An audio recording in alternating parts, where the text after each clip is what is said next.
অভাবের সংসার, তাই অযথা খরচা দেখলেই হাজারো ভাবনা চিন্তা মাথার মধ্যে এসে দুশ্চিন্তা হয়ে দলা বাঁধে। আমার প্রিয় বন্ধুরা, তোমাদের সবাইকে জানাচ্ছি সুপ্রভাত। নতুন একটি সকালে তোমাদের জন্য আমি মুনমুন একটি নতুন ব্লগ নিয়ে চলে এসেছি। আশা করছি ভিডিওটা তোমাদের ভালো লাগবে, তাই পুরো ভিডিওটা দেখার জন্য অনুরোধ রইল। আজকে যারা আমার চ্যানেলে নতুন এসেছো তাদের সবাইকে জানাচ্ছি স্বাগতম। আর পুরো ভিডিওটা দেখার জন্য অনুরোধ রইল, যদি ভালো লাগে অবশ্যই পাশে থেকো। পুরনো বন্ধুদের জানাচ্ছি অনেক ধন্যবাদ। তো ভিডিও শুরু করার আগে বড়দের জানাই প্রণাম, ছোটদের জন্য রইল ভালোবাসা। আজকের ভিডিওটা শুরু করলাম সুন্দর একটা প্রাকৃতিক দৃশ্য দিয়ে। আমাদের গ্রামে গরু দেখো সকালবেলায় নিয়ে চলে যাচ্ছে। আর যে গরু চড়াতে যায় রাস্তা হয়েই যায়, কিন্তু রাস্তা হয়ে যাওয়ার পরেই আমাদের রাস্তার উপর যাচ্ছিল, কিন্তু সব গরুগুলো দেখো এই বাগানটাই ঢুকে বাগানের গেটটার কি অবস্থা করেছে। তো এই গেটটাকে কি বলা হয় বলো তো? বাঁক বলা হয়, কিন্তু এটার যা অবস্থা করছে এখন শুধু বাঁশে পরিণত হয়েছে। তো যাই হোক, সে গরু নিয়ে চলে গেল আর আমি লেগে পড়লাম কাজে বাজে। সকালে সংসারের সমস্ত বাসি কাজকর্ম করেছিলাম। তারপরে দেখো ছেলে সাইকেলটা একটু বের করেছিল, আর সাইকেল বের করে জানো তো এই উঠোনটার উপরে তুলেছে। তোমাদেরকেও তো বলেইছিলাম যে আমি যে গ্রামে থাকি সেখানে বালি প্রচুর।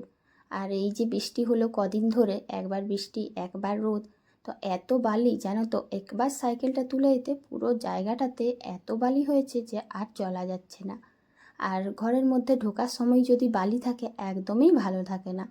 তো তার জন্য না আমি আরেকবার ঝাঁট দিয়ে দিচ্ছি, তবে শুধু এই উঠোনটাই ঝাঁট দিচ্ছি একবার। সবজির ঝুড়িটা ওপরেই ছিল, তাই বেঞ্চির থেকে বাড়ির মধ্যে নিয়ে গেলাম। যখন সবজি কাটবো আবার তখন বের করব। এখন এই জায়গাটায় বেকার সব জিনিসগুলো জড়ো করা থাকলে বসতেও অসুবিধে আর দেখতেও বাজে লাগে, তাই সব কিছুই ঘরের মধ্যে রেখে ভালো করে এই জায়গাটা ঝাঁট দিয়ে দিচ্ছি। জানো তো বন্ধুরা, যাদের এই বালির জায়গা তারাই বোঝে যে বৃষ্টি হলে কি পরিমাণে অসুবিধে হয়। এত বালি হয়, সারাক্ষণ মনে হয় বালিগুলো ঘরের মধ্যে কেউ দিয়ে দিয়েছে, যেন মনে হয় যে সারা দিন ঝাঁটাটাই ধরে রাখি, আর হয়তো এরকম করলে ঘরগুলো পরিষ্কার থাকবে। তো যাই হোক, ঘর পরিষ্কারের জন্য আমাকেও কিন্তু মাঝে মাঝে ঝাঁটা ধরতে হয়। আর জুতো চেয়ার সব কিছু সরিয়েই ভালো করে ঝাঁট দিলাম। বাইরে এই যে চেয়ারটা আছে এটাকে দেখে মনে পড়লো কালকে সব চেয়ারগুলোই ভালো করে মুছেছিলাম, কিন্তু এই চেয়ারটাতে বসেছিল দিদির শ্বশুর মশাই, তো সেই জন্য জানো তো পরিষ্কার করাই হয়নি। আর সেই যে বাইরে ছিল তারপর আর ভেতরে ঢুকায়নি, এই কারণেই ভেতরে ঢুকায়নি যে এটা তো আর মোছা হয়নি, তাই ভাবলাম যে এটা যদি ভেতরে ঢুকিয়ে দিয়ে একই হয়ে যাবে, যেগুলো ভালো মোছা আছে সেগুলোর সঙ্গে মিশে যাবে, তাই এটা বাইরেই ছিল পুরো রাত্রি। এখন ভালো করে মুছে দিচ্ছি। এই চেয়ারের নিচগুলোই অনেক মাকড়সা হয়। আমাদের গ্রামে অন্তত আমাদের বাড়িটাতে সবচেয়ে বেশি উপদ্রব হচ্ছে মাকড়সার। আরশোলা জানো তো সবার বাড়িতে এত হয়, আমাদের বাড়িতে কিন্তু একটাও আরশোলা নেই। তো এত মাকড়সা কি বলবো, যেখানে একটা আরশোলা হবে সেখানে আমাদের বাড়িতে মনে হয় 5টা মাকড়সা।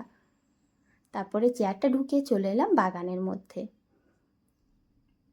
বাগানে লাউ গাছ আর কুমড়ো গাছ অনেকেই শুকনো হয়ে গেছিল, তোমাদের সাথে শেয়ার করেছি। তো এই কদিন বৃষ্টি হতে কয়েকটা গাছ বেশ ভালোই জোর নিয়ে উঠেছে।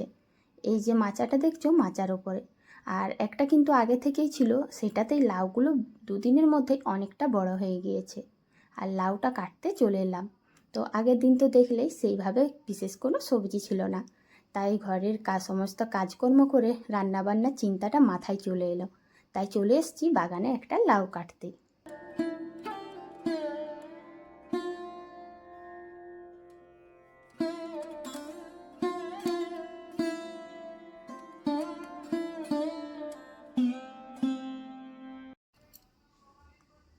ওদিকে দেখো উনুনটাতেও গোবর লেপা দিয়ে দিয়েছি, তবে খুব বেশি ভালো করে শুকনো হয়নি, কারণ এই বৃষ্টির জন্য একটু ভেজা ভাব রয়েছে।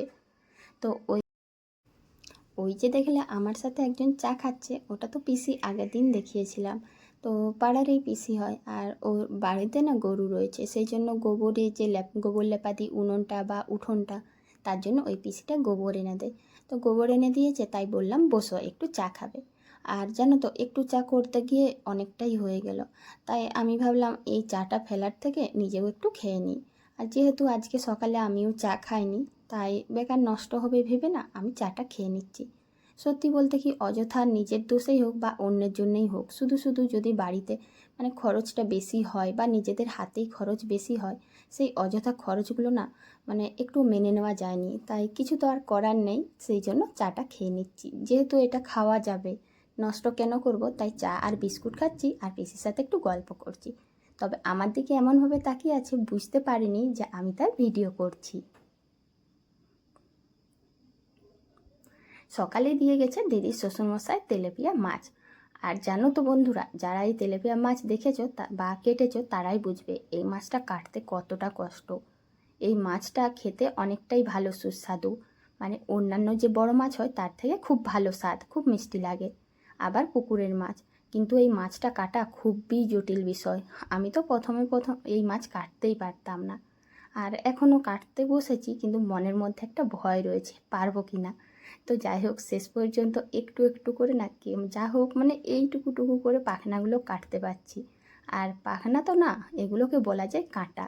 মানে অন্যান্য মাছের যেরকম পাখনা থাকে, এই মাছের পাখনা বলতে ওই শুধু কাঁটাগুলো, প্রচুর কাঁটা থাকে।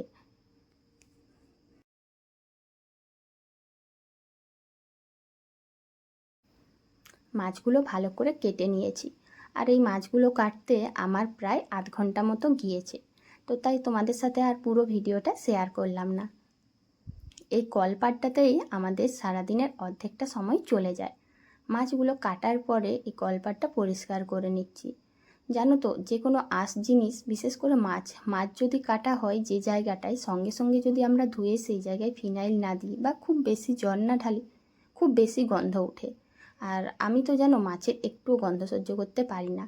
তাই যখনই আমি মাছ কাটি, যখনই খুব বেশি আঁশ হয়ে যায়, সঙ্গে সঙ্গে না তাড়াতাড়ি করে পরিষ্কার করে নিই।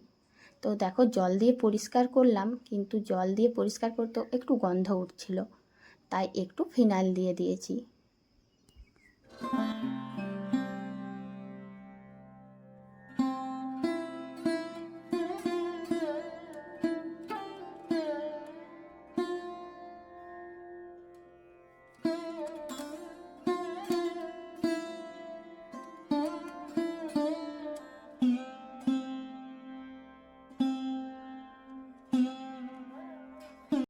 সেই যে সকালে ছেলে সাইকেল বের করেছে আর ভেতরে ঢোকায়নি।